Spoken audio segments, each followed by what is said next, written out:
Totoo nga yung sinabi nila, no? Na kapag gusto mo yung isang bagay, mabilis tatakbo yung oras.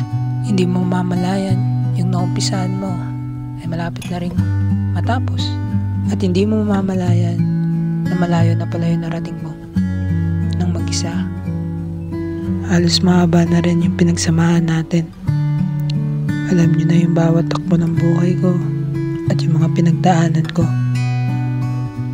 Alam niyo na rin kung paano ko hinarap lahat ng yun. Kaya halina't samahan niyo ako sa isang uling pagkakataon.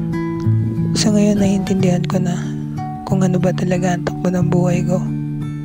Kung ano yung mga dapat ko pang gawin at kung ano pa yung mga dapat kong baguhin. Dito sa journey na to, nakita niyo ako na madapa. Pero higit sa lahat, nakita niyo pa rin ako na bumangon at lumaban pa rin hanggang uli. Nakita niyo na rin akong matalo sa buhay, sa pag-aaral ko. Ito yung pinakaunang beses talaga na bumagsak ako.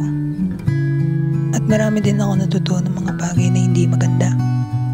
Pero higit sa lahat, hindi ako nakalimot na maging mabuti sa sarili ko at sa ibang tao.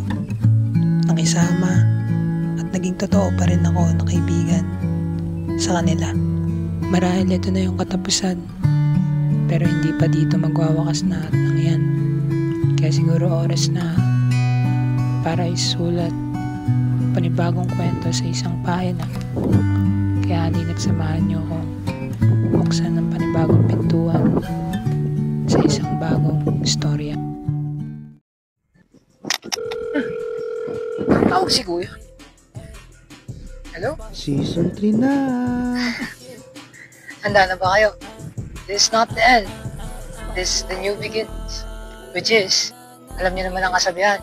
Ito sa channel ko, puro man ang kalokohan, pero meron kayong matutunan. Let's go! Yabang ko no? Hanap lang kami ng place eh. Tsaka, guhulaan nyo sinong cameraman ko. Salita ka nga. Anong pangalan mo? Dito ako, guys. Makikita nyo kung paano mas